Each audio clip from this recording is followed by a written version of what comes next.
like football, business moves fast. And when you need funding, there's no time to wait. At Fleximize, we keep things simple. No penalties, no red cards, just fast, flexible business loans. We only ask for the essentials and you'll get a decision within 24 hours. Once approved, the funds are in your account the same day. Fleximize, let's fund your goals.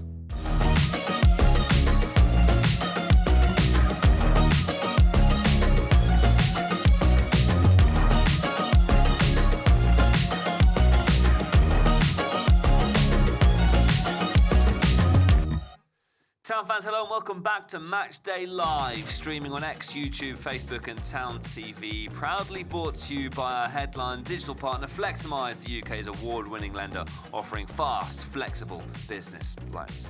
The Blues are back in championship action this afternoon at Pride Park as they face Derby County after last weekend's draw with Preston North End and a cancelled midweek trip to Portsmouth. Town now turn their attention to a busy run of away fixtures, looking to pick up those all-important points on the road. Coming up on Matchday Live, we'll take you through today's lineup, summarise all the action in the January transfer window, revisit the reverse fixture from earlier this season and share a memorable moment against the Rams from a former Ipswich Town favourite. And as always, Town fans, we want you to get involved as we count down to kick-off. Send us your thoughts and predictions in a live chat for a chance to be featured on today's show.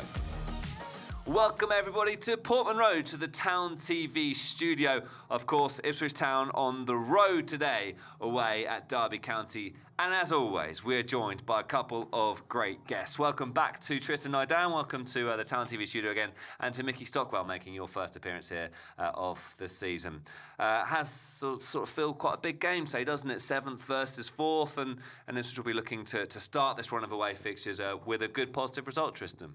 Yeah, I think so. I think obviously last result against Preston wasn't the best, so they'll be looking to kick on and try and close the gap between the top two, and obviously Hull gone above us now. So I think it is a big game. Yeah, actually historically over the last 5 games or so, which have looked pretty good away at Derby. We'll talk more about that as the show goes on. But an opportunity for Ipswich Town today, perhaps, Mickey. Absolutely. I think every game's an opportunity for the club at the moment. And they just need to pick up results consistently along the way. Yeah, they certainly do. Hopefully it starts today with a win away to Derby County. Let's reflect back on Ipswich Town's last match. Of course, the match against Portsmouth was postponed. The date for that will be set at a later date. But of course, Ipswich Town coming to this match on the back of a 1-1 draw at home to Preston North End. Let's remind ourselves of those highlights now.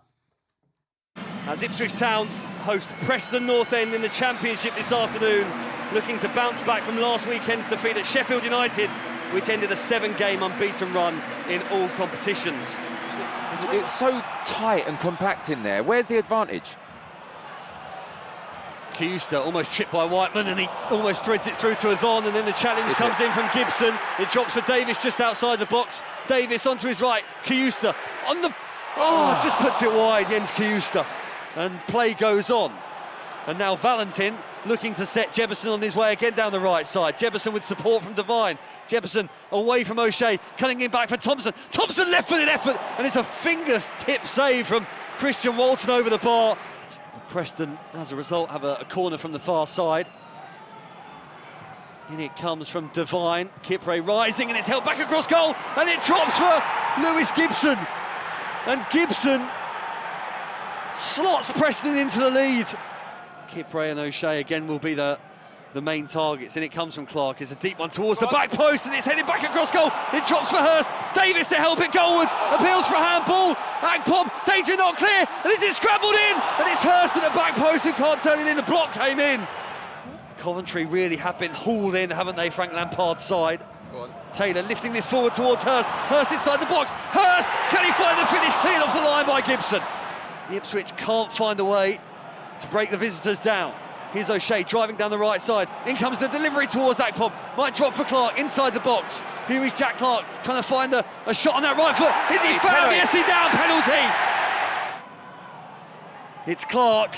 It's in. 1-1. A big moment for Ipswich Town. Jack Clarke from the spot. Davis. Clarke is free on this left side. Surely we're into the final knockings now. Clarke is away from McCann into the penalty area. McCann getting back. McCann challenging Clarke. Clarke went down, and it looked like he couldn't squeeze between Valentin and McCann. It looked like McCann had come across the back of Clarke. Davis delivering in. It drops for O'Shea and then appeals for handball. O'Shea wants a penalty this time. O'Shea back to Clarke. Clarke, and then Lindsay is in the way. So many appeals here from the home supporters. Maybe they had a claim with the first one. Delivered in towards the back post. Preston are hanging on. Johnson gets there. Play still goes on. Johnson towards Kipray, who heads straight at Cornell. And is that the final chance for Ipswich Town? Breathless end to this game as Ipswich go searching for a late winner, but it won't come. Not quite. What drama right at the death. Ipswich 1, Preston 1, and Ipswich Town throwing the kitchen sink. In fact, pretty much throwing the whole kitchen at Preston towards the end of that game there. It's one of those games when you watch back the highlights, it just didn't quite go Town's way, did it? And when you concede a goal after 70 minutes against a team playing such a low block, it's always going to be hard to get back into the game in that situation, isn't it? Yeah, I think that was a disappointing game for us, to be honest, because you look at the two teams and you would expect us to come out and win.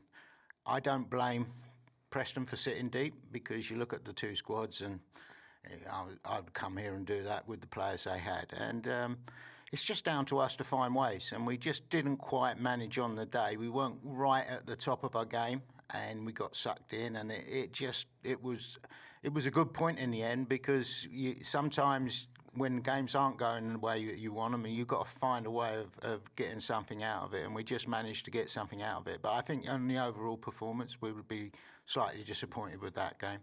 Those late equalisers often sort of feel like wins in some ways, don't they? You just wish, obviously, we'd gone on and with all the chances at the end there, the penalty appeals, the various attacks into the box, would have been great to have gone on and won it. But the important thing was not to lose it.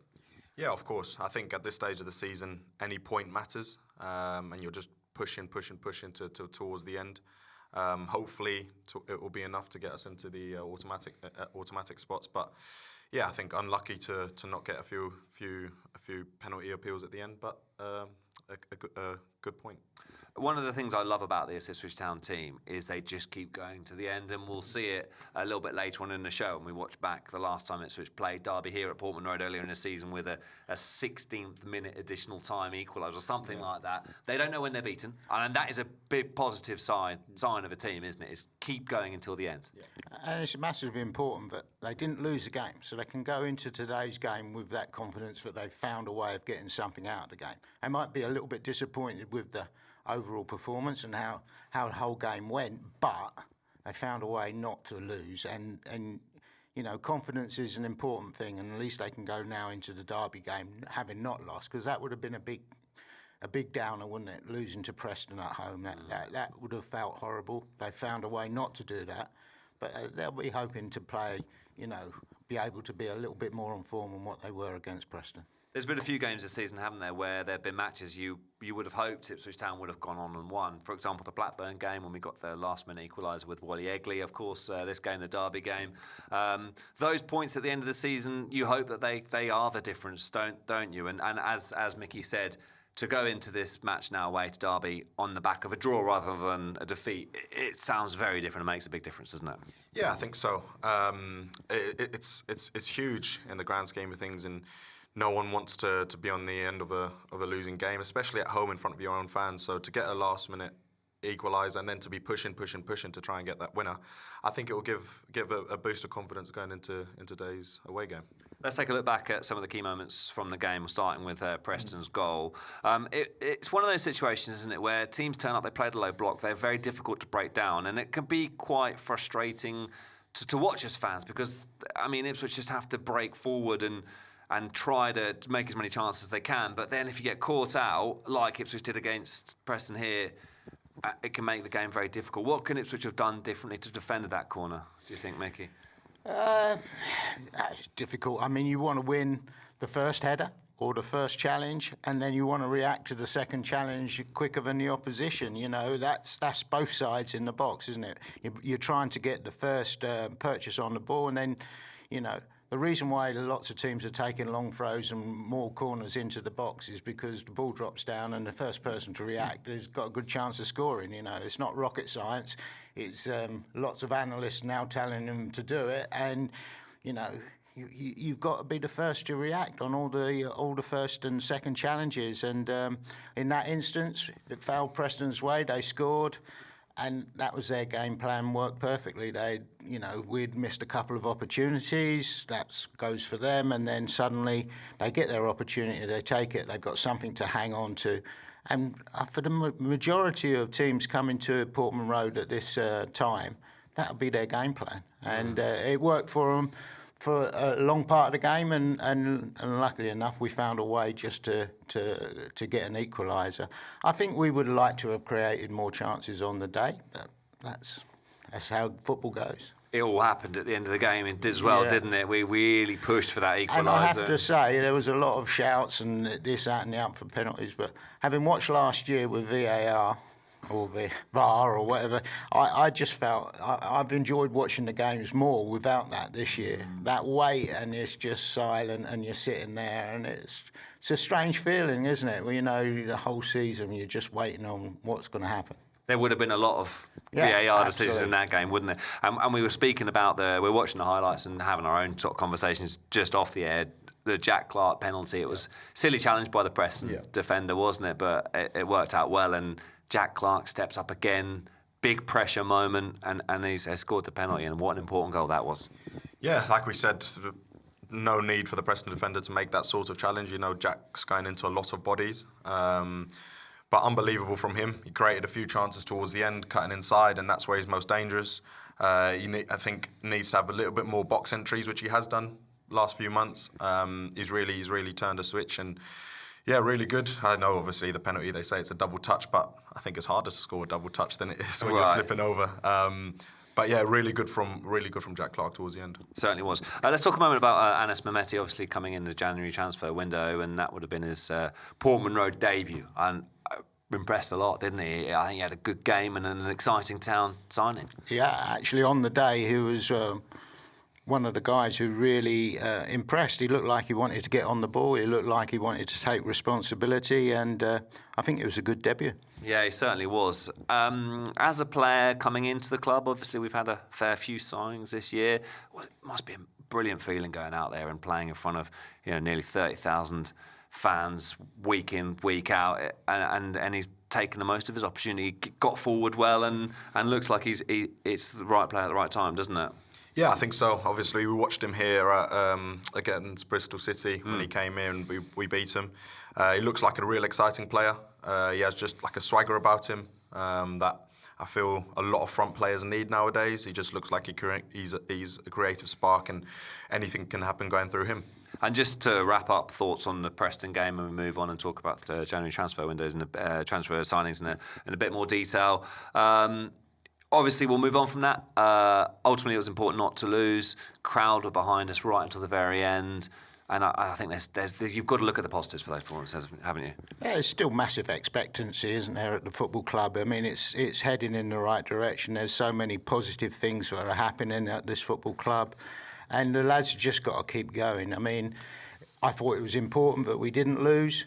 Obviously, we would have much preferred to win, and the group as a whole would have preferred that. But, another opportunity today. Every game is an opportunity for us to win a game. Certainly is. Right, let's take a look at the January transfer window signings. Now, just to the right of the Town TV studio here is the coveted blue box, where a lot of the signings will come and they'll do the revealings. And I thought a nice little bit of behind the scenes there for the Ipswich Town fans. But it was a busy January transfer window for the men and the women's team. But we're going to go through some of the men's signings first and talk about them in a bit more detail, because there's been some exciting additions. We'll start with a reflection on Dan Neal. It's come through Sunderland's academy, got promoted with Sunderland last year. He's young, 24 years old, 201 first-team appearances, 12 goals, a good player and a great addition, I think. Yeah, 100%. Like you say, he's come through the academy, played loads of first-team games, and he's still young. He's captained Sunderland at a young age, so clearly we've signed a leader, and he's come in at the right time where we've had a busy period, so bodies are needed. Got a promotion last year, so hopefully he can help push the last 4 or 5 months. Yeah, certainly can. And we've spoken a bit about Anas Mehmeti and everything he's sort of shown in those first appearances in the Town shirt. Young attacking midfielder, 25 years old, perhaps maybe a sort of approaching that peak age, and another good signing. Yeah, really good. I mean, he's able to play right across the front line, wide both sides, 10. I like the signing of the Neil, 24 bags of experience. He's done it at this level. Hasn't really had the opportunity this season in the Premier League at Sunderland, so he'll be hungry to come in and want to play.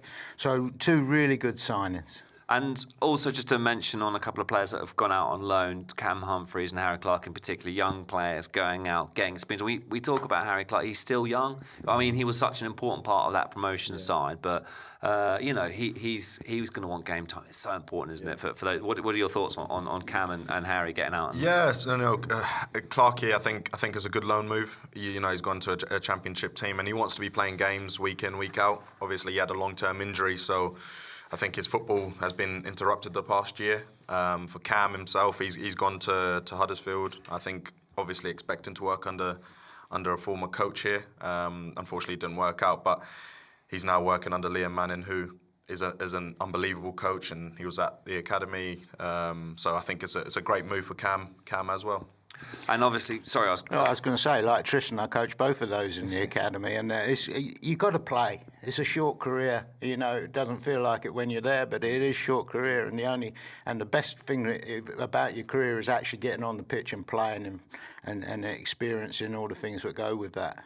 So it's good for both of those to get out and play games. And you talk about this with some experience. Obviously, you were here at the club for 20 years. You started, I think you were saying 1981 was your...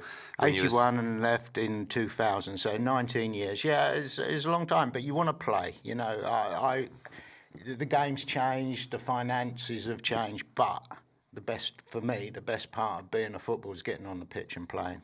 And when you think about what Mickey will have seen during those 19 years, you'll have seen the UEFA Cup in your first year, probably the best team in English football playing. You'll have seen Ipswich, promoted, relegated.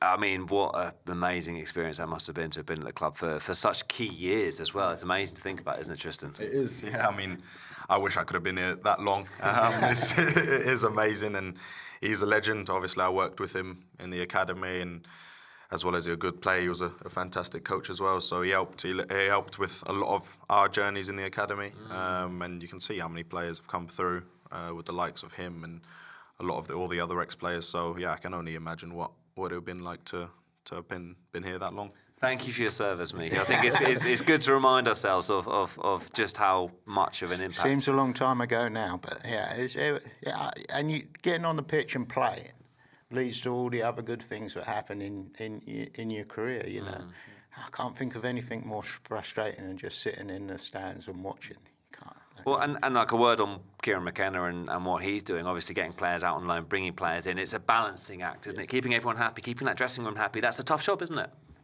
Yeah, and so much harder, I would say, now than when I played. I mean, realistically, the squads were smaller.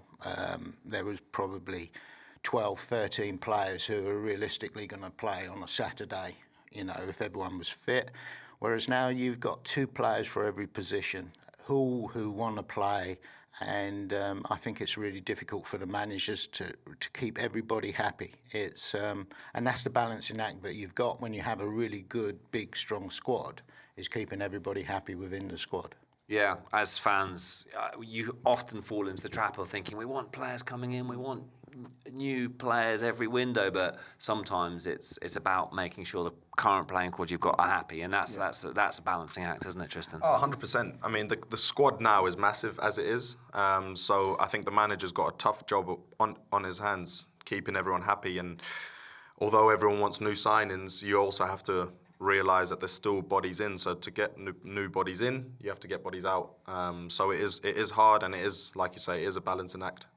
Talking about new signings, Ipswich Town's women's team have been very busy in a transfer market. 9 signings in, 2 players out on loan. That was a very busy window. That little signings box to our right was very busy as we take a look at some of the players that Ipswich Town's women have signed. Listen, David Wright in charge after Joe Sheehan left at the start of 2026. Currently bottom of the second-tier table, but have started a little bit of form, a couple of draws in the last 2 games. And, of course, now these 9 signings coming in. Hopefully, start for an exciting time for the Ipswich Town women. I think so, yeah. You know, obviously you want to stay in Tier 2. So, again, you're in a relegation fight. You need to bring in bodies and help the team develop. I think David Wright would want to put his stamp on the team. Obviously, it's Joe Sheehan's team, and it's a good team. But I think with Wrighty going in, he would want to put a stamp on the team and try and keep him up.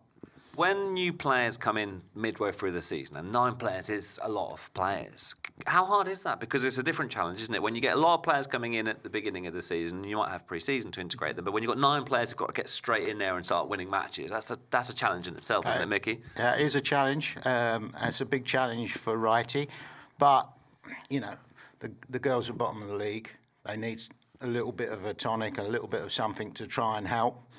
So that, you know, it shows the ambition of the football club that they've gone out and signed these ladies to come in and play, and let's hope that it does the trick, because if they can stay in another year and keep going and keep improving, then it's only good things. And it's massively important. I go and watch my granddaughter play at the weekends, and it's massively important that the girls around Suffolk have got top young girl players to go and watch and be their idols. You know, the young lads can have the Philogines and the Clarkes and everything else as their idols. I think it's very important that the girls are there, top quality, that they can come and watch and aspire to be. And a real statement, isn't it, that Ipswich Town are not willing to just settle for relegation. They are they're fighting. Really going for it. Yeah. Good to see. A word as well on the academy. A couple of players brought in.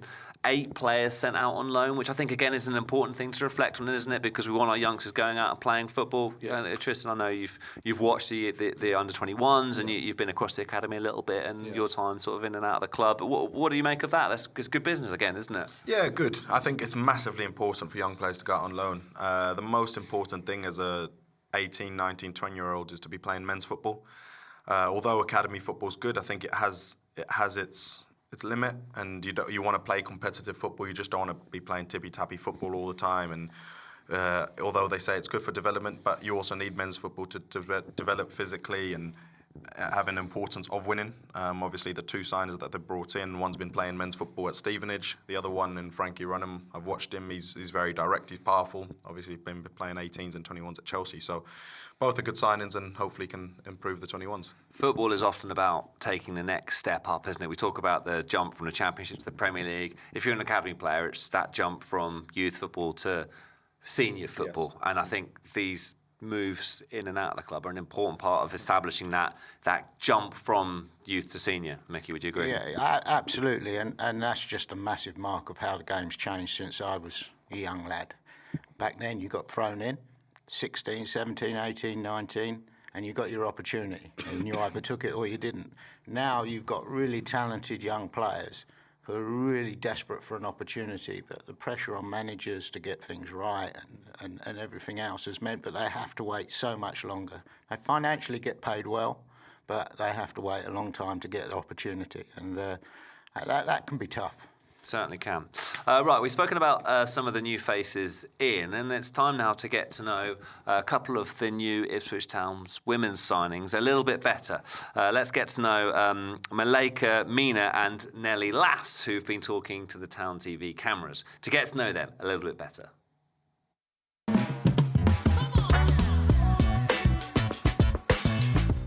Malika, what club have you joined from? Bristol City.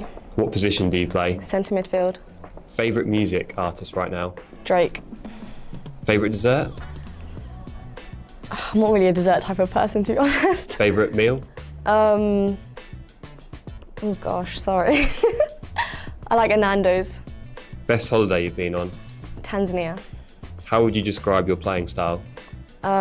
Technical. Favourite sport other than football? Basketball. A TV show you're watching right now? The Kardashians. Best stadium you've played at? Ashton Gate. What team did you support growing up? Arsenal. Still support them? Yeah. Go-to initiation song? The Climb, Miley Cyrus.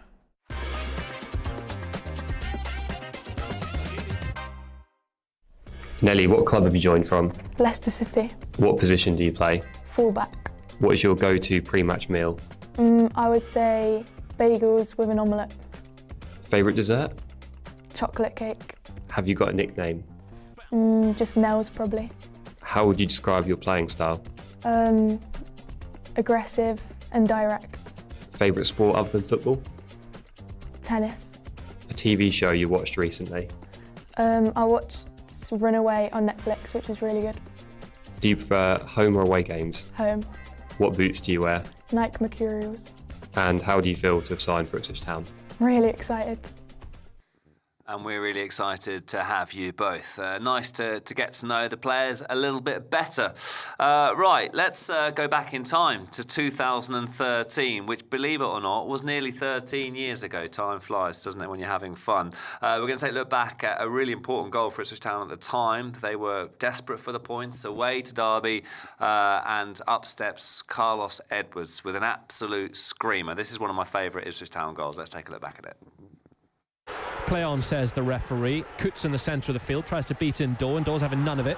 Edwards coming forward for Ipswich Town in space through the heart of the Derby half of the field. Edwards has a shot. Oh yes!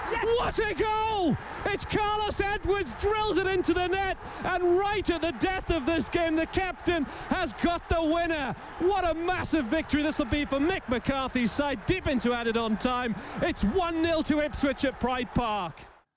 Carlos Edwards will be sat at home, no doubt, watching Town TV, grinning back at that goal, a really important goal, and it gets us onto the subject of last-minute winners and last-minute goals. We've been talking about them a bit today. They hit a little bit different, don't they? A last-minute winner like that, it just feels so good. Yeah, it does. I work with Carlos on match days, and I'll be calling him Bobby Charlton from now on. He's just run with the ball, no one challenged him, and he smashes it in the back of the net from 30 yards. Fantastic, yeah. Well done, Carlos. Good lad, so pleased when good things happen to good people. But, yeah, last minute. I mean, even Preston, you know, it wasn't the greatest performance that the Ipswich have had, but you score in the last minute, you get something out of the game, you go back into the dressing room, and the confidence is in place, and that's really important, you know. It's so easy to get down on yourself and get down in this profession that any little things that you can help to keep you up and keep the confidence right on high is an important thing. We'll hear your thoughts on last-minute winners in a moment in time, but just also let's mention your first goal for Ipswich Town was away to Derby County, not at Pride Park, but at the old baseball ground, wasn't it? The old baseball ground. Not a single blade of grass, Not a blade of grass on the pitch. And I think that was before Christmas. Unbelievable. Rolled mud. But yeah. 30-yard screamer like Carlos? No, ran through. Left foot, I'll take it, left foot, but which was a bit of a swinger back in the day. But it's pleasing. You know, to get off and running in the first team, you know, you feel like you belong and you're part of it. And so it's really nice to get underway. That was a long time ago. A long time. Just going back to the conversation about last-minute winners, obviously we saw that one from Carlos Edwards. There's something special about those last-minute goals, isn't there? And you remember them? Like, no one who supports Ipswich Town will forget the Jeremy Sarmiento goal, for example, a good recent memory of one of those last-minute just moments of ecstasy. And we'll refer back to the Derby game in a moment's time when we've got another last-minute equaliser. But yeah, those last-minute goals, they energise fans and teams, don't they? Yeah, it is really energising, and you know, you take a confidence away into your next game, and especially when you're fighting promotion or you're trying to stay in the league, they hit even better. I don't think there's many better feelings than scoring a last-minute winner, or you know, even a last-minute equaliser. At times, a last-minute equaliser can feel like a winner at times, and certainly when you're fighting promotion or trying to stay in the league.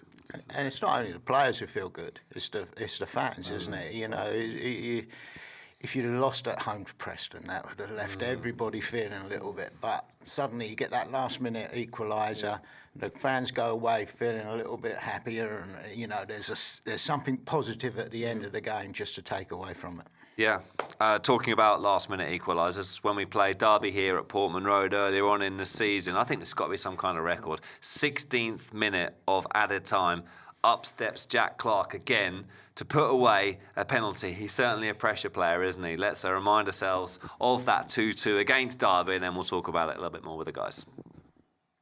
Ipswich Town host Derby County today in IP1 as Young delivers in the corner kick, and Jacob Greaves is there to head home. Jacob Greaves on the score sheet with the opening goal. It has been coming. Chapman finds him. Here is actually Young. Young should have hit it, and it did take the fixture. Preston getting the decision that time. Payusa again with a lovely flick into Chapman. Chapman trying to find Philogene. Philogene inside the penalty area. Into the side, Denting. Elder on the left as this ball is played forward to Rhian Brewster. Flag has stayed down. Brewster up against Palmer. And then the recovery challenge from Davis. Appeals here. And handball. Morris starts his run up now. And sends Palmer the wrong way. Here is Cayusta. Matasiwa. Too strong for Ebu Adams. Matasiwa into Hurst. Hurst inside the penalty area. Hurst goes down. And Hurst is going to be booked for diving. The opening goal from Swans, 1-0. Then Philogene flipping this one in towards Daroshay. And Hurst inside the 6-yard box. Free header. Heads it straight at Jakob Zetterstrom. What a chance for Town's number 9. Gets away from Daroshay, and now Brewster advancing towards the penalty area. It's Rhian Brewster. He has shocked Ipswich Town. Really until after that international break of that league side settling in on to game 94. Young with the delivery. Decent one towards Anon. It's high into the sky. Only as far as Clarke, and the effort is blocked. Young left-footed ball towards Anon. Anon underneath it. Sanderson defending. Taylor inside the box. Taylor goes down. Penalty. And the death. Taylor got a nick on it. Jack Clarke up against Jakob Zetterstrom. It's Clarke. It's into the corner. Fired high into the net. Ipswich are level. A late equaliser. Jack Clarke.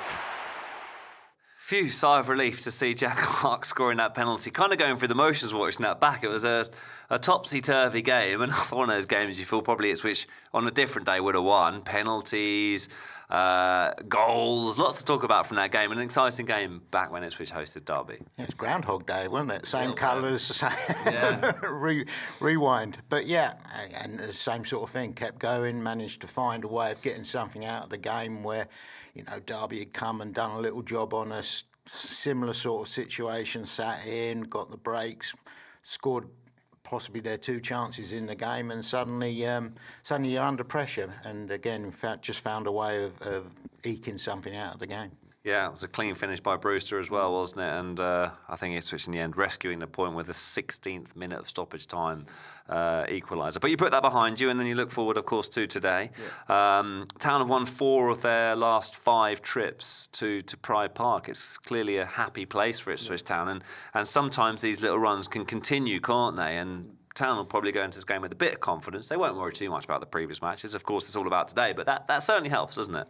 Yeah, of course. I think, I mean, any place that you're almost on a run, and again, it brings us a sort of confidence. Pride Park's not an easy place to go. No away ground in the Championship is an easy place to go, but I think with the quality that we have in our squad, I think we'll be hoping to go there, and after last week's result, scoring a last-minute equaliser, I think we'll be hoping to go there and get a win today.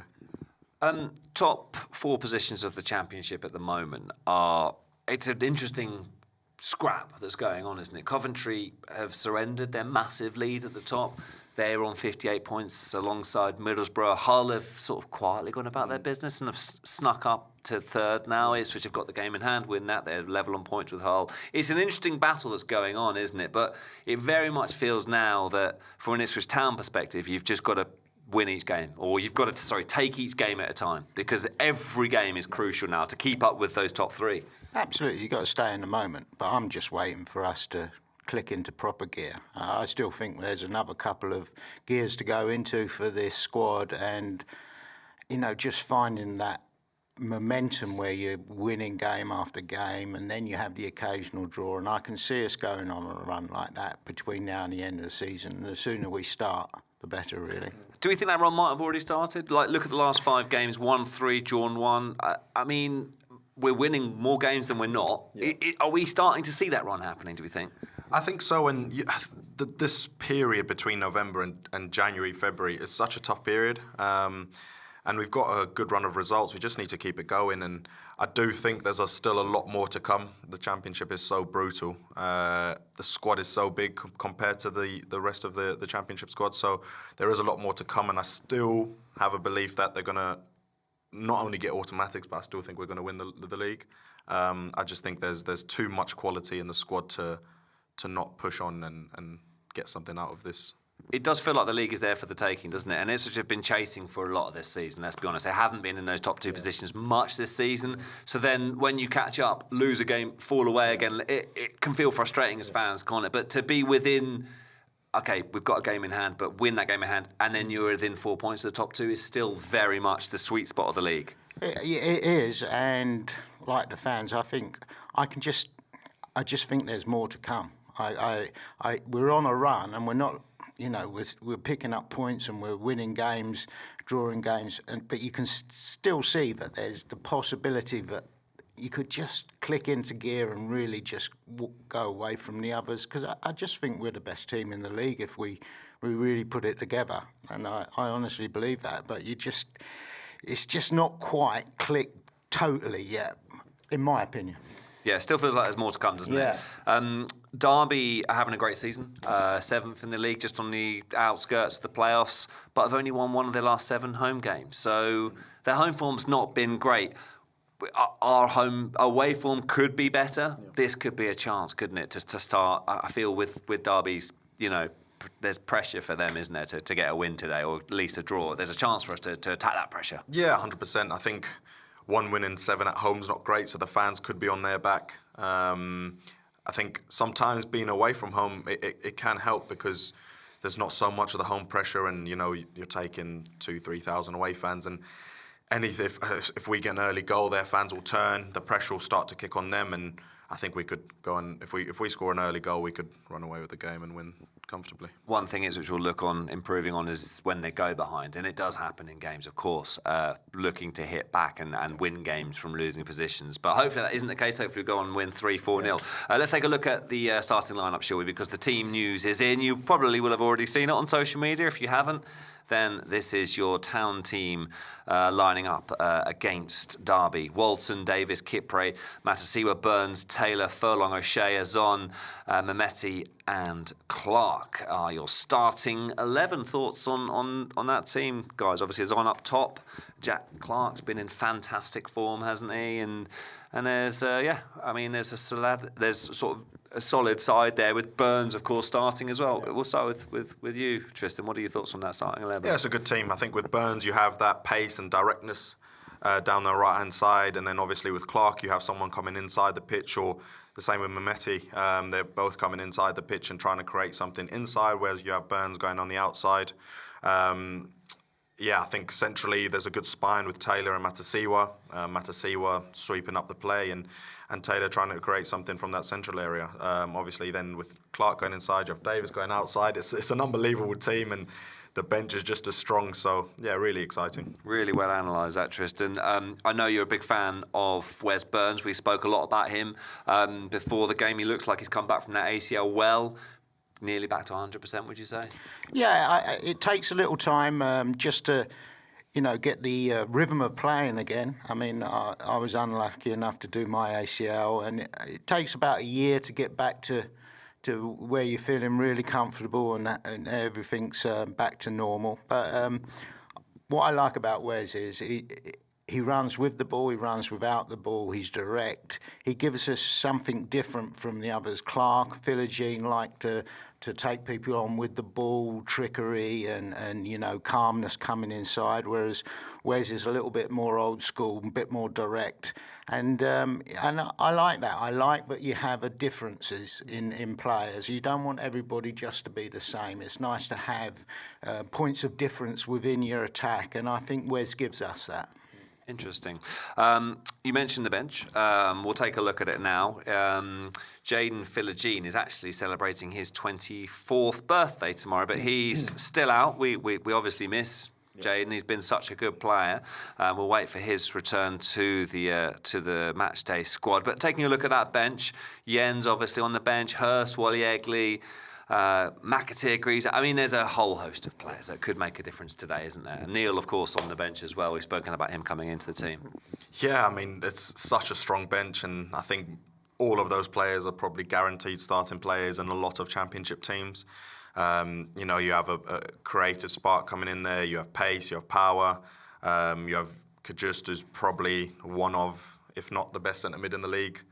So it is an unbelievable bench. When you think back to your playing days, I think I'm right in saying there was a season where Tyrone Mings was our only signing of £15,000 from Chippenham Town, and you look at that bench, and it is. I mean, you could probably get 100 million from that bench if you got the right market, couldn't you? It's amazing how times change, isn't it? Yeah, it's certainly pressure on everybody who's in the starting lineup to perform.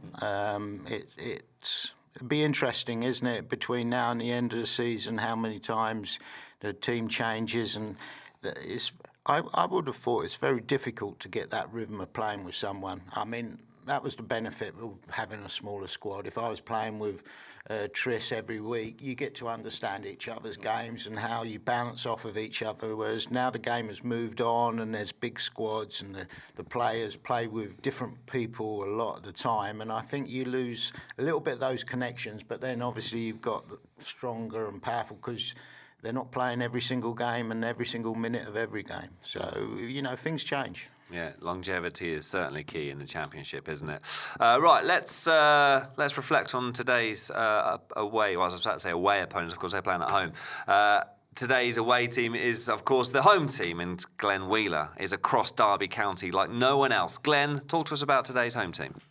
Yeah, thank you, James. Well, Derby recorded arguably their most impressive result of the season last time out, as the Rams put 5 past Bristol City at Ashton Gate. But John Eustace has made 3 changes to his starting 11, with 2 of those alterations seemingly enforced. With first-choice goalkeeper Jakob Widell Zetterstrom still struggling with illness, Josh Vickers replaces Richard O'Donnell in between the sticks. But it's in the Derby defensive line that availability has resulted in the 2 other changes. Dion Sanderson and Callum Elder are both out of the squad entirely, which means that 35-year-old veteran Danny Bart makes his 7th league start of the campaign, whilst Colchester-born left-back Derry Merkin makes his debut following his deadline day switch from FC Utrecht. In midfield, there's a town promotion winner in the form of Lewis Travis. He captains the hosts, and former Liverpool man Bobby Clarke starts on his 21st birthday. Patrick Agyemang is the man in form up front, with the USA international having scored 3 goals in his last 4 games, and he'll be ably supported by Ben Brereton Diaz and Ryan Brewster. It's a youthful bench named by John Eustace, and Sam Schmoldix is not involved, as he, of course, is ineligible to face his parent club. Glenn, thank you very much indeed. Derby has been a pretty positive place for Town over the past few seasons, and their home form's not been great. They've only won 1 in 7. A good opportunity for Ipswich today, do you feel? Yeah, huge opportunity for Ipswich, James. Looking at their head-to-head record, I think Ipswich have won 8 of the last 12 meetings at Pride Park, having lost just the 1. And Derby have only won 4 home league games this season. So big chance for Ipswich to pick up that stuttering away form. Thanks, Glenn. We'll catch up with you, of course, with full match commentary when match starts. We're not too far away from kick-off. Right, let's hear now from one of the Ipswich Town players. Jack Clarke is with Town TV's Jacob Henderson. Jack, nice day for it. I mean, it's been a bit of a disrupted week with the Portsmouth fixture, but how are you and the team feeling for this one? Yeah, we feel fresh. Obviously, without the midweek game, it was a bit frustrating. Obviously, we travelled down and whatever happened, but yeah, we feel fresh, we're excited to go, and obviously we're looking forward to putting on a performance. What are the main threats from Derby today, and how are you looking to get at them? I think they're in a good run of form. I think momentum's obviously high on their side, and they'll be going into the game with full confidence, which is always something that's a bit of a worry. I think they've got a lot of attacking threats that we need to be wary of, and on the flip side of that, I think obviously we've got a lot of attacking threats, and we'll try to impose ourselves on the game as well. Over 3,000 fans travelling, good away end that, isn't it? Yeah, well obviously like I said, we're going to try to put on a performance for them. They missed out in midweek, we missed out in midweek, so we'll do our best to put on a performance and hopefully they'll leave happy. Good luck, Jack. Thank you. Town on tour. Ipswich Town very much an away team this month. Hearing the thoughts of Jack Clarke and hearing how the Town team are doing with so many miles on the clock. Of course, that postponed match against Portsmouth doesn't help things, does it, to have gone all that way? And of course, Ipswich Town players will have travelled. It will be something that they will have had to have dealt with. But that's life. That's football. When it rains, it rains. Yeah, it's always worse when you've actually travelled and the game's called off. But yeah. It could be worse. I can remember flying to Newcastle one year and having to turn around and miss the runway a couple of times over a blizzard and everything else. I'd much rather have been on a bus to Portsmouth and that. But yeah, it's always tough when you're travelling and then it gets called off and then you have to come back. But they're professionals; they get on with it. Absolutely, that is the nature of football. And of course, yeah, listen, Derby is a fixture we've spoken about as being one which have had success over the past few years. We'll forget all that for today, though. It's all about going out and getting a result. And I don't know about you guys, I've got a good feeling about today. I feel like there's an opportunity for Town to get those 3 points. I feel like Derby are almost there for the taking. Yeah, 100%. Like Glenn says, there 4 wins at home this whole season, and 1 win and 7 at home. I think it's a good opportunity for Ipswich to try and take 3 points, and like I said earlier, if we get an early goal, and I think we'll run away with it and it'll be a comfortable win. Dare to have a guess at score predictions? Obviously, we were only predicting Town wins here on Town TV, but what are your thoughts? What do you think the score's going to be? Well, you just look at the 2 benches. Derby are having to bring in lots of young players, which is good for the young players of Derby, but you just look at the quality that's on the bench for Ipswich. As long as the game's close, and I think the longer it goes on, the more chance Ipswich have got. And I'm thinking 0-2. There we go. 2-0. What about you? 3-1 Town. I think go 2-0 up. They'll score a goal and then we'll get a third. Okay, I'm going to make a prediction. I don't normally make them, but I think we're going to go behind and then we're going to come back and win for the first time this season. I'm going to say 3-1. I'm with you on that as well. We're all predicting wins. We'll see. We'll see. Famous last words, but no, I'm confident Ipswich Town will do well today. Just a reminder that £10 match passes are still available in select regions, but all Town TV subscribers can tune in and listen to Glenn Wheeler and Ian Westlake on commentary. It's Derby County versus Ipswich Town ahead of a lot of away fixtures for Ipswich Town. Hopefully today they start with a win. Thanks for tuning in, Town fans. Thanks, of course, to our digital partners, Fleximize, for all their support, and, of course, everybody working hard behind the scene here on Town TV. We'll cross over to commentary soon as Ipswich Town travel, of course, to Derby County, hopefully to pick up the 3 points. Good luck to the lads.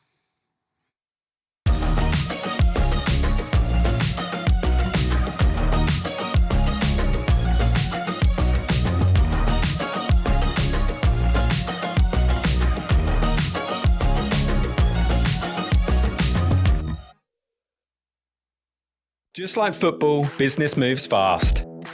And when you need funding, there's no time to wait. At Fleximize, we keep things simple. No penalties, no red cards, just fast, flexible business loans. We only ask for the essentials and you'll get a decision within 24 hours. Once approved, the funds are in your account the same day. Fleximize, let's fund your goals.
When we started this, did we ever think we'd have a partnership with a football club? Absolutely not. This is beyond our wildest dreams.